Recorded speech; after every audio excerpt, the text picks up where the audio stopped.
No dia 1º de junho de 2016, aconteceu a inauguração do túnel de San Gotardo, o maior túnel ferroviário do mundo.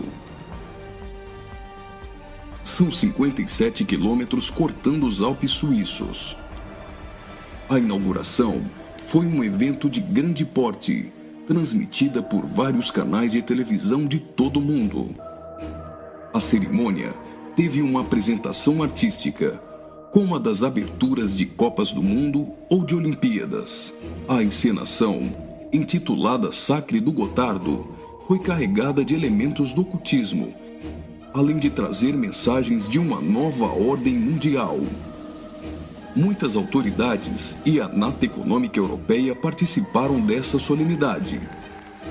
Dentre as personalidades presentes estavam o presidente da Suíça, Johann Schneider, a chanceler da Alemanha, Angela Merkel, o presidente da França, François Hollande, e o primeiro-ministro da Itália, Matteo Renzi.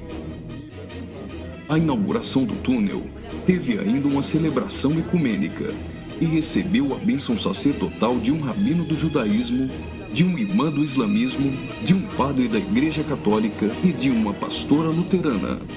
Vamos analisar alguns elementos dessa celebração bizarra, que muitos analistas chamaram de inauguração da nova ordem mundial.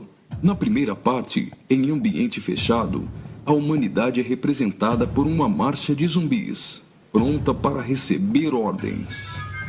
Surge então um anjo na forma de bebê. Aparentemente, este representa Lúcifer. O anjo caído já começa a apresentar semelhanças com Baphomet, que é um dos principais símbolos de Satanás em algumas linhas de culto pagão.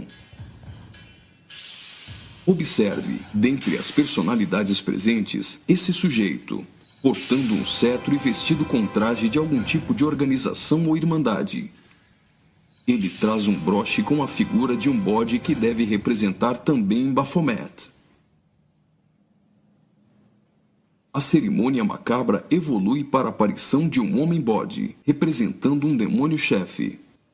Esse demônio exerce autoridade e liderança sobre outros demônios que são liberados pelo mundo, representado aqui pela ferrovia.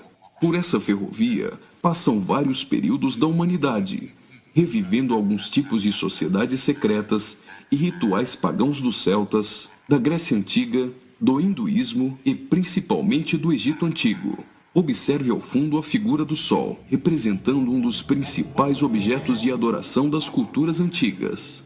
Sob a ordem do chefe, os demônios se lançam para cumprir sua missão na Terra. Aqui, vemos a representação de antigas sacerdotisas e místicos adoradores, todos sendo conduzidos pelo homem-bode. As sacerdotisas estão levando um cordeiro, como algo a ser oferecido em sacrifício.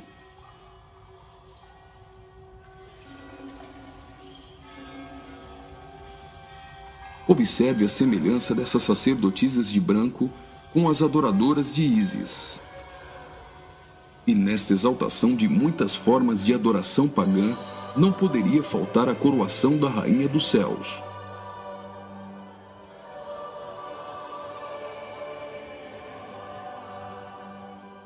A cerimônia prossegue, agora em um ambiente externo. A parte interna exaltou a adoração pagã histórica. Na parte externa, o evento se torna uma cerimônia satânica regida pelo homem-bode. Os zumbis representam a humanidade manipulada, caminhando rumo a um futuro incerto. Os atores correm atrás de uma conquista. O túnel inaugurado literalmente furou 57 quilômetros de rochas nos Alpes suíços. Aparentemente, aqui a humanidade está tentando vencer a rocha, que pode representar Jesus.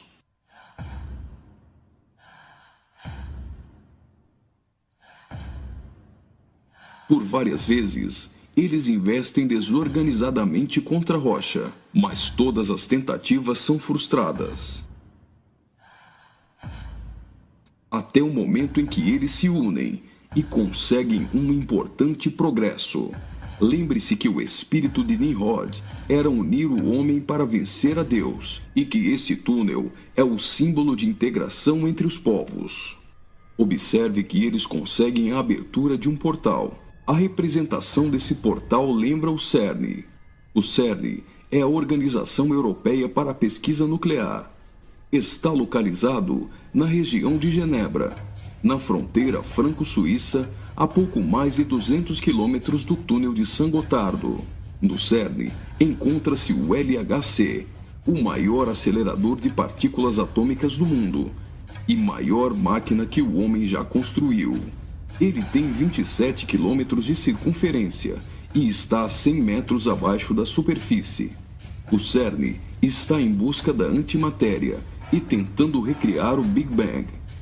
Mas o CERN também tem um propósito esotérico ocultista nem tanto oculto. Segundo a própria comunidade científica, o CERN pretende acessar outras dimensões e se conectar com forças desconhecidas. O respeitadíssimo físico Stephen Hawking advertiu que os experimentos do CERN podem representar graves perigos a nosso planeta.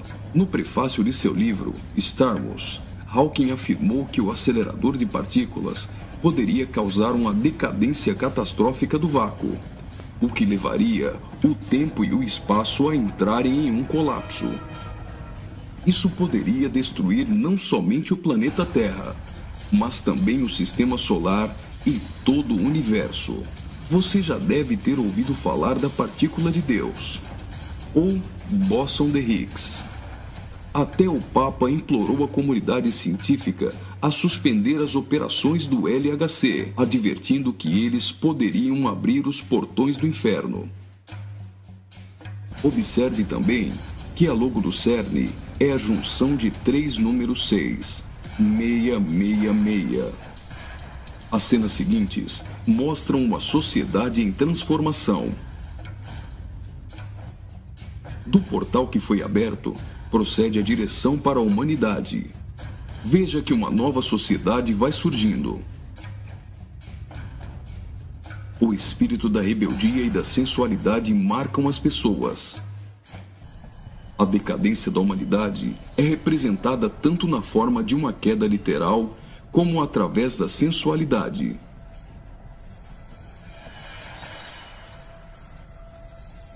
Do portal surge um corpo nu, e logo as pessoas ficam endemoniadas.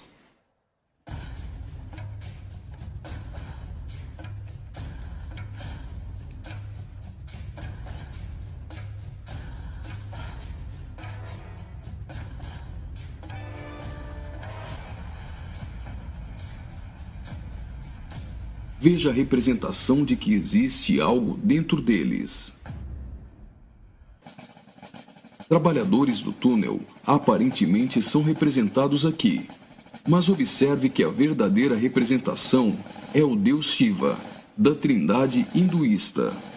Shiva é o deus da destruição. Ele destrói para dar lugar a algo novo. A dança de Shiva é considerada a manifestação física do ritmo cósmico. Observe que na entrada do principal laboratório do CERN existe uma imagem de Shiva. A dança destruidora de Shiva é associada à aceleração ou à dança das partículas. A cena seguinte lembra os operários mortos na construção do túnel, mas na verdade representa o sacrifício humano.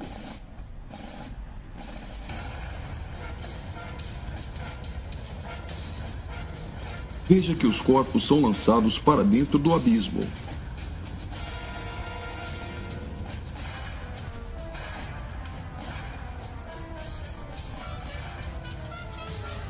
Preste atenção.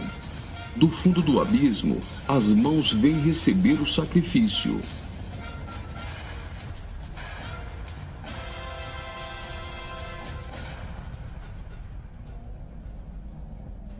A morte dos trabalhadores dá lugar a 3 almas que sobem do abismo.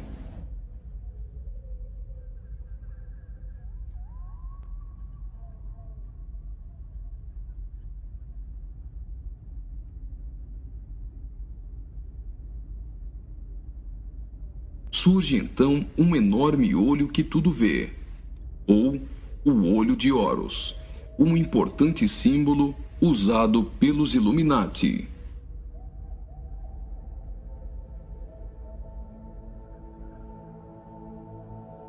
Agora, o homem-bode passa a ter um papel ainda mais importante na cerimônia, e as representações do livro de Apocalipse vão ficando mais evidentes.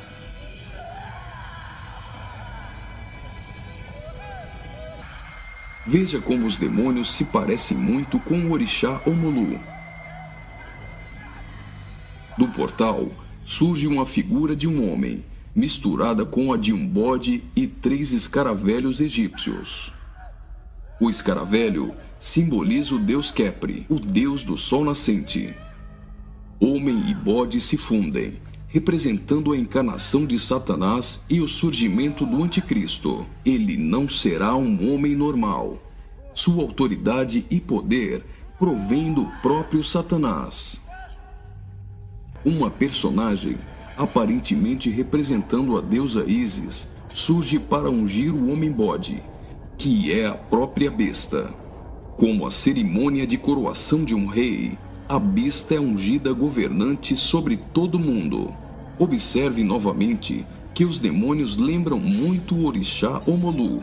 Após receber o manto do espírito feminino de Ísis, a besta manifesta atitudes homossexuais. Ungido governante do mundo, a besta demonstra sua fúria contra todos e agita seus demônios.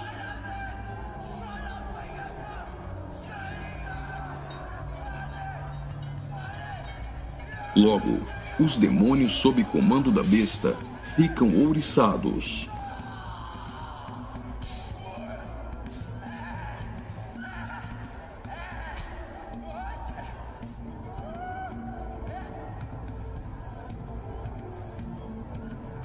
Assim como está escrito em Apocalipse, a besta passa a ser adorada pelos homens e pelos demônios.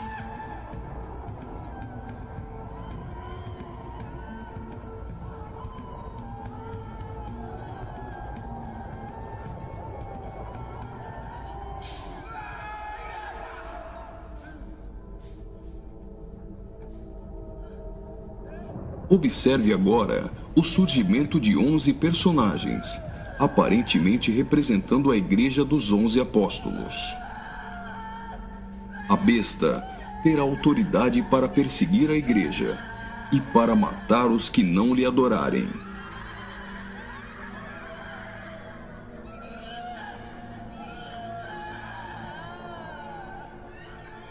Observe que no telão a besta tem várias cabeças. Logo, a besta parece ter sido ferida na cabeça. Leva as mãos à cabeça e vai caindo. Segue-se então uma cerimônia fúnebre, com um antigo canto germânico do ocultismo. Veja essas pessoas carregando árvores secas invertidas. Observe que as raízes estão para cima. Assim como a cruz invertida é um símbolo do satanismo, tudo que se apresenta invertido representa o contrário. A imagem do telão é a árvore da morte, que é o contrário da árvore da vida.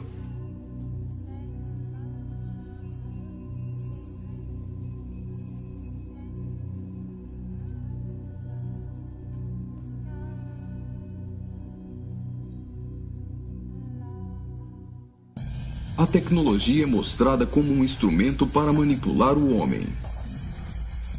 O avanço da ciência nos últimos dias foi profetizado por Daniel.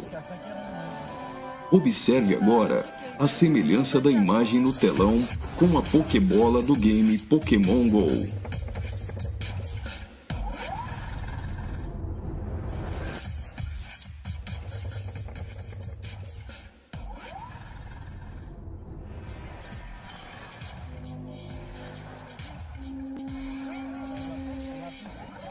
Enquanto na parte inferior da tela aparece uma segunda besta caminhando em direção à primeira, ao fundo surge a figura da Grande Meretriz.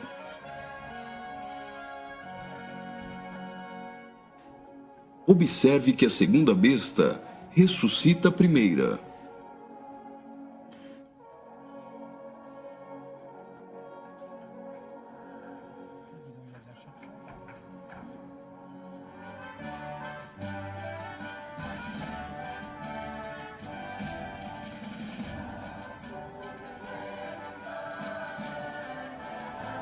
Note que os símbolos maçônicos estão presentes em várias partes da celebração.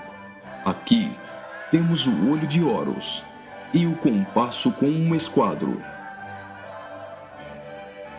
Os 3 personagens de cabeças grandes aparentemente representam as nações da Terra, os reis da Terra e os mercadores da Terra que foram embriagados e se prostituíram com uma grande meretriz. O relógio girando ao contrário provavelmente faz menção à profecia de Daniel, de que o anticristo mudaria os tempos, e fala da velocidade em que a nova ordem mundial será estabelecida. No auge da cerimônia, todos os personagens se lançam em adoração. Mas afinal, o que eles estão adorando?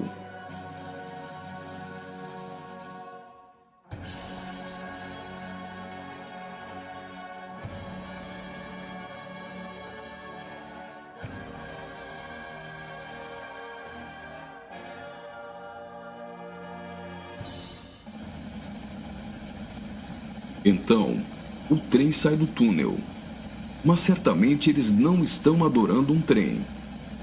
Eles adoram aquele a quem pensam que venceu a rocha. Eles adoram o grande dragão, a antiga serpente, que se chama Diabo e Satanás, o sedutor de todo mundo. Pensam que Satanás venceu a Cristo. A celebração é como se fosse uma grande vitória, como a consumação de uma enorme conquista.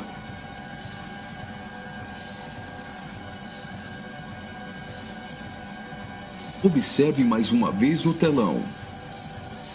Por algum acaso trens voam? O que isso significa? O trem se parece com uma serpente e representa a Satanás, que sempre quis subir aos altos céus e ser exaltado. É justamente isso que eles estão profetizando nesse ato profético. Faria muito sentido se isso fosse um encontro de bruxos e satanistas, mas numa inauguração de uma grande obra pública, com a participação dos principais signatários da Europa, realmente não faz sentido algum. Só que eles se esqueceram de ler todo o livro de Apocalipse. E vi a besta e os reis da terra com seus exércitos, congregados para pelejarem contra aquele que estava montado num cavalo e contra seu exército. Mas a besta foi aprisionada, e com ela o falso profeta, que com os sinais feitos diante dela, seduziu aqueles que receberam a marca da besta, e eram os adoradores de sua imagem. Os 2 foram lançados vivos dentro do lago de fogo que arde com enxofre. Apocalipse capítulo 19, versículos 19 e 20.